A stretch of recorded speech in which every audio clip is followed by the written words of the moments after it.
ये ना पत्री आई है हमारे पास कानपुर से अभिसार जी की। पत्री तो मैंने देख ली है जी। होता क्या है, इनकी प्रॉब्लम सॉल्व क्यों नहीं हो रही है मैं बताता हूँ। इनकी माता बहुत धार्मिक लेडी होंगी, लेकिन ये क्या समझते होंगे, इनका परसेप्शन क्या होगा कि she is over ruling me every time. अगर अपने विवेक से चलेंगे तो बहुत आगे चले जाएंगे, इनके लाइफ के जो लक्ष्य हैं वो बहुत करीब आ जाएंगे। अगर विवेक छोड़ के हड़बड़ी करी, मतलब इधर वाले को अपना लिया राहु को, तो गलत हो जाएगा। अभिसार जी, आशा करती हूँ आपको अपने सवालों के जवाब मिल गए होंगे। जो भी संजीव जी ने आपको बताया है, आपकी पत्री से रिलेटेड बातें, आप उनको फॉलो करिए, आपको जरूर आराम और रिलीफ जल्दी ही मिलेगा।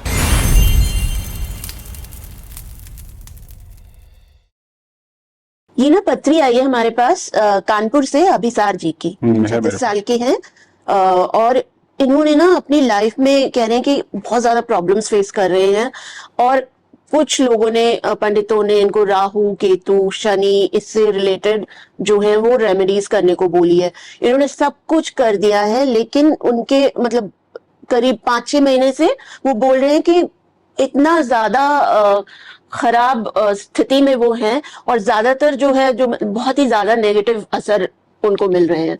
तो अगर आप उनसे अगर आप कुछ बताएंगे तो उन तक आपकी बात पहुंचेगी। पत्री तो मैंने देख ली है जी।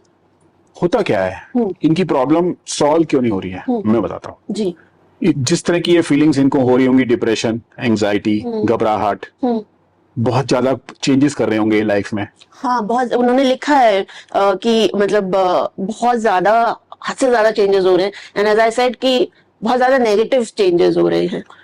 तो फिकल माइंडेड हो रहे हैं बेसिकली। मैं बताता हूँ इनको सोल्यूशन क्यों नहीं मिल रहा है, इसके रीजंस क्या है समझिए। जी। एक कॉमन परसेप्शन बनी हुई है कि इस तरह की प्रॉब्लम्स अगर लाइफ में आ रही है, मॉनेटरी लॉस हो रहे हैं, डिसीजंस गलत हो रहे हैं, इल्यूजन्स हो रहे हैं, तो ये राहु केतु और शनि खराब कर रहा है। और 90% लोग उस तरफ इलाज और उस तरफ रेमेडीज करने लग जाते हैं।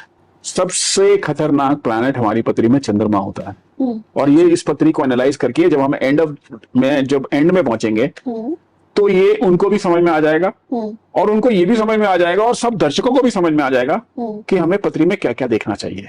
ओके। देखिए, चंद्रमा सबसे फास्ट मूविंग प्लैनेट है। सारे प्लैनेट्स में सबसे फास्ट अगर कोई मूव करता है वो चंद्रमा करता है। 2.5 दिन में ये घूमता रहता है। ठीक है, अब इनकी पत्री को एनालाइज करते हैं। ओके। इनकी पत्री में बृहस्पति बैठे हैं पहले घर में। ओके। 5वें घर में बैठे हैं मून और 9th हाउस में बैठे हैं राहु महाराज।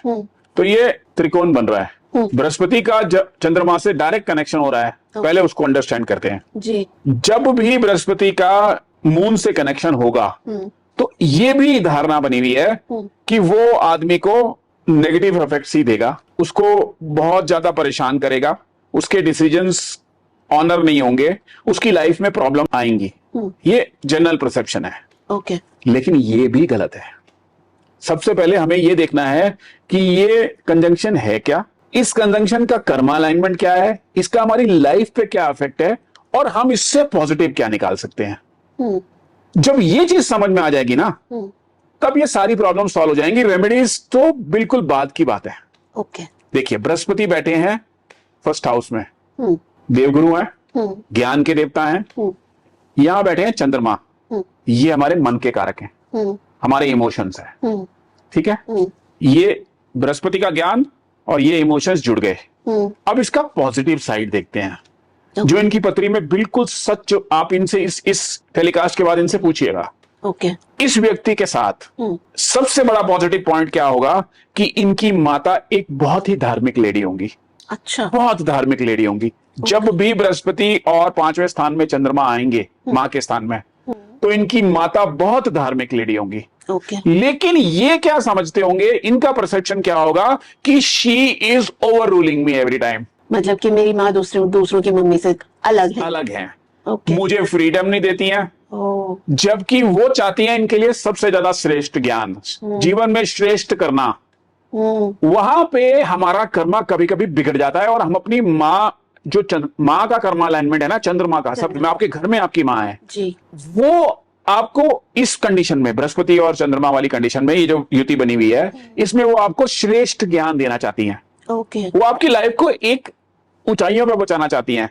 लेकिन जब आप किसी मेथड को फॉलो करेंगे, किसी श्रेष्ठ चीज को फॉलो करेंगे, तो उसके रूल्स भी फॉलो करने पड़ेंगे। तो वो चाहती हैं कि आप ये रूल्स फॉलो करो। आप समझ रहे हैं कि शी इज, मतलब वो डिफरेंट है, वो मुझे इतनी फ्रीडम नहीं दे रही है, वो मुझे नहीं दे, लेकिन आप ये बात अंडरस्टैंड करिए, जब ये युति बन जाती है ना, तो वो व्यक्ति को ऐसी शिक्षा मिलेगी मां से कि जिंदगी भर वो शिक्षा काम आएगी। अच्छा, जिंदगी भर वो शिक्षा काम आएगी। अब इसका, ये तो पॉजिटिव साइड हो गई, अब इसका नेगेटिव साइड देखते हैं। नेगेटिव साइड क्या होता है? ऐसा व्यक्ति थोड़ा फिकल माइंडेड हो जाता है। ओके, वो ना अपने डिसीजंस को फटाफट चेंज करता है। अच्छे डिसीजन भी ले रहा है क्योंकि बृहस्पति है ना, कभी एक डिसीजन ले लेगा, थोड़ी देर बाद उसको चेंज कर देगा, फिर तीसरा डिसीजन ले लेगा, फिर चौथा डिसीजन ले लेगा और लक्ष्य तक पहुंच नहीं पाएगा। ओके, ये इसका नेगेटिव पॉइंट है। उसका कर्मा अलाइनमेंट क्या है? सबसे पहले तो अपना माइंडसेट, जब हमको ये इंडिकेशन पता चल गई है तो हमें अपने को अपने डिसीजन पे फर्म रहना है। क्योंकि आप ये मान लीजिए, आपको जो शिक्षा मिली है, आपके जो ग्रह हैं सेटिंग, जो ये युति बनी हुई है, ये 99% आपको सही दिशा ही दिखाएगी। ओके, आपके कैरेक्टर में, वो जीन्स में वो भर गया है, आप नेगेटिव साइड में नहीं जाओगे। राइट, ठीक है, राइट। तो आप जो डिसीजन लेंगे सोच समझ के लेंगे। तो जो सब सोच समझ के डिसीजन ले लिया ना, तो उस पर अमल करें। ओके, फिकल माइंडेड मत हो। अब इनकी पत्री के साथ दूसरी प्रॉब्लम आ रही है, इनके इस साइड में बैठे हैं राहु त्रिकोण में। अब राहु जब बैठ गए हैं ना, बृहस्पति तो क्या है? ज्ञान है, यहाँ पे इमोशंस है, यहाँ पे इल्यूजन आ गया। अब क्या होगा अगर आदमी, इसकी मैं आपको इस कॉम्बिनेशन में, इनको इसकी मेरी सलाह क्या है कि अगर आप अपने विवेक से चलेंगे, अपने इमोशंस को कंट्रोल करके विवेक से चलेंगे, सूझबूझ से, विवेक और सूझबूझ में भी थोड़ा सा फर्क है। अच्छा, हाँ, सूझबूझ तो पहले भी कर रहे थे, विवेक मतलब थोड़ा सा रुकिए, सोचिए, देन गो हेड। ओके, तो अगर अपने विवेक से चलेंगे तो बहुत आगे चले जाएंगे और लाइफ, इनके लाइफ के जो लक्ष्य हैं वो बहुत करीब आ जाएंगे। राइट। अगर विवेक छोड़ के हड़बड़ी करी, मतलब इधर वाले को अपना लिया, राहु को, तो गलत हो जाएगा। ओके, तो इनको सबसे पहले तो अपने विवेक को साथ रखना है, विवेक के हिसाब से चलना है। दूसरा, जो शिक्षाएं इनको मां ने दी थी वो जिंदगी में भुलानी नहीं है। इस चंद्रमा को, प्लैनेटरी चंद्रमा को और मजबूत करने के लिए, ताकि वो आपको ओवर इमोशनल ना करे, आपको लाइफ में ऐसा ना कर दे कि मतलब आप अपने इमोशंस में ही बह जाते हैं। तो आपको अपनी माँ की ब्लेसिंग्स चाहिए, आपको उनकी सेवा करनी है। इस चंद्रमा को खुश करने से पहले उस चंद्रमा को खुश करना है। राइट। वो जो आपके अंदर एक फीलिंग आ रही थी ना कि ये मेरे को थोड़ा सा ओवर रूल कर रही है, उस फीलिंग को सबसे पहले अपने सोच से भी निकाल देना है। लॉजिक समझ आ गया ना, that she is there to guide you to become the best. Right. इस कंडीशन में, बिल्कुल, ठीक है। तो सबसे पहले तो हमने ये करना है कि हमने वो विचार ही निकाल देना है, हमें ये एक्सेप्ट कर लेना है that she is not over ruling me, she is guiding me. Correct. दूसरा, उनकी सेवा करनी है। राइट। उनका सत्कार करना है, उनकी ब्लेसिंग्स लेनी है, ताकि ये मून मजबूत हो जाए।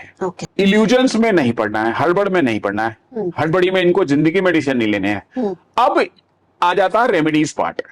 इनकी मेन प्रॉब्लम आ रही थी चंद्रमा से, तो मैंने सबसे पहले तो कर्मालयन में बताया कि एक तो विवेक ना छोड़े, राइट। दूसरा अपनी माँ की शरण में चले जाए, मतलब आपकी जो जिंदा चंद्रमा है आपके घर में जो है, जिन्होंने आपको इतना बड़ा किया है और इतनी शिक्षा दी है, उनको निगलेक्ट ना करें, उनकी सेवा करें, उनकी ब्लेसिंग्स को सीख करें। इसके अलावा शिव जी की शरण में चले जाएं। ओके। जो उपाय, ऐसे उपाय जो हमारे इमोशंस को कंट्रोल करते हैं। रिलीजियस साइड में जाएंगे, ज्योतिष साइड में जाएंगे तो शिवाभिषेक रेगुलर, शिव जी को कच्चा दूध और जल का अभिषेक, कभी कभी शिव जी को गन्ने का रस का अभिषेक। ओके। ये हो गया एक पार्ट। राइट। रुद्राभिषेक करते रहे। दूसरा पार्ट हो गया, अपनी चंद्र स्वर विज्ञान की थोड़ी मदद लें, अपनी चंद्र नाड़ी को एक्टिवेट करें। ओके। शिव जी के और चंद्र के मंत्रों का जाप करें। अच्छा। चंद्र नाड़ी का उपयोग करके सोहम का जाप करें, चंद्र नाड़ी का उपयोग करके कुंभक लगाएं, ताकि आपकी इमोशंस कंट्रोल रहें। राइट। इसके अलावा और थोड़ा आगे चले जाते हैं तो मैं अक्सर बताता हूं राइस एंड मिल्क। ये कहां करना है? नदी में। इस कंडीशन में नदी में बहाना है, नदी में बहाना है। नदी चंद्रमा को ये वाली वस्तुओं को पानी से जोड़ना है। अच्छा। उसको करते रहें जी। अगर बहुत ज्यादा ओवर इमोशनल प्रॉब्लम आ रही है तो कभी कभी यदा कदा छोटी चांदी की कोई चीज, जैसे छत्र हो गया, अच्छा, या कोई चीज हो गई, या मैं अक्सर कहता हूं नाग नागिन का जोड़ा, ओके, ये मंदिर में भेंट स्वरूप दे दें। अच्छा, इतना सा करें। राइट। ये पत्री में कोई प्रॉब्लम ही नहीं है। राहु केतु शनि इसमें कुछ बिगाड़ नहीं रहे हैं। Problem is moon. अब मैं सबसे इंपॉर्टेंट चीज और बता देता हूं इसमें जी। जो सारी रेमेडीज हाँ। और सारे कर्मा अलाइनमेंट को हाँ। ओवररूल कर देती है एक ही चीज। अच्छा। इस कंडीशन में हमारे सबकॉन्शियस अफेक्ट हो रहा है, हमारे इमोशंस अफेक्ट हो रहे हैं। तो हमारे सबकॉन्शियस से सबसे ज्यादा इस कंडीशन में इष्ट कौन से जुड़े हैं? वो है कृष्ण।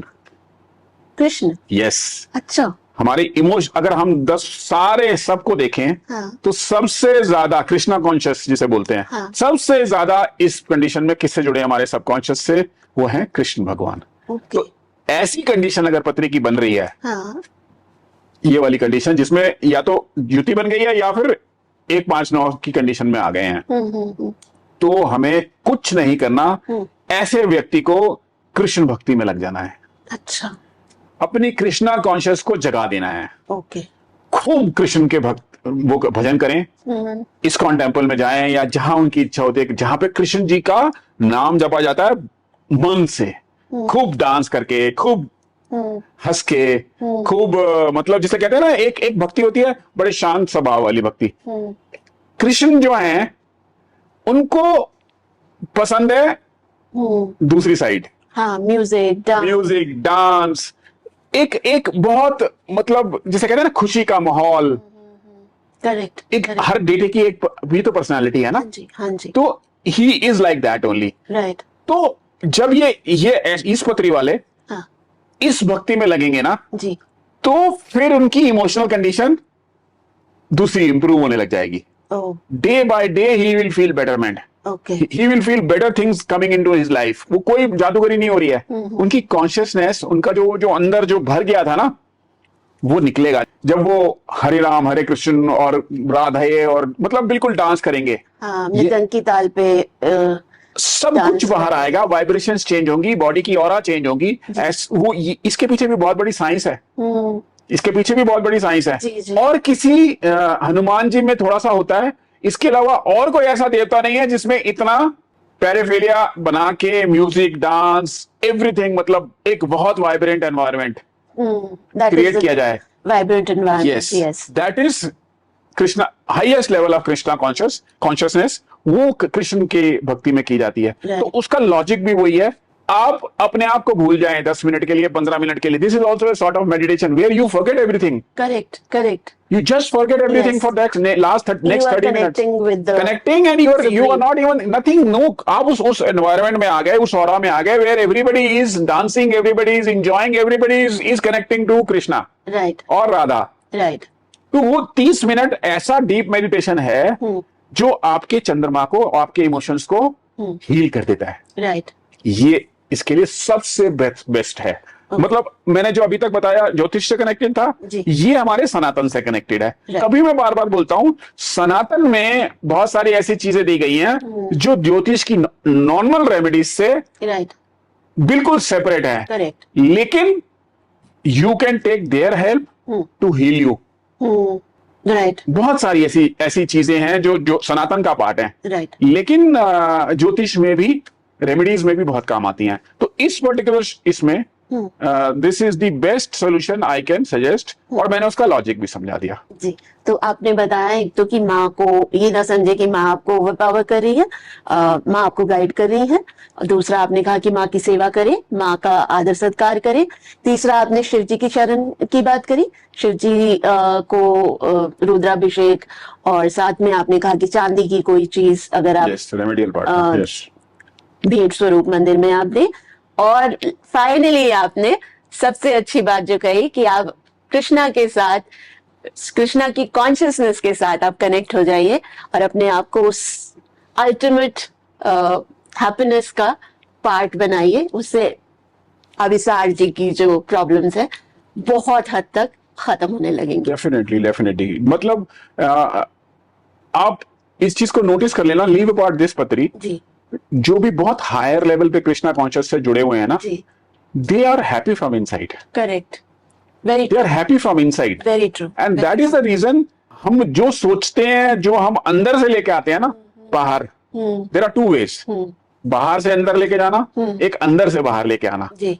तो इस कॉन्शियसनेस में क्या हो रहा है, हम जो मैंने बताया कि कृष्णा कॉन्शियस वाले हैप्पी क्यों होते हैं, वो अंदर से बाहर लेके आते हैं। करेक्ट। तो वो खुद तो अंदर से खुश हैं, they are bringing the joy and sharing it with everybody, so it multiplies. Exactly, it multiplies. Exactly, correct. So this is what. Right.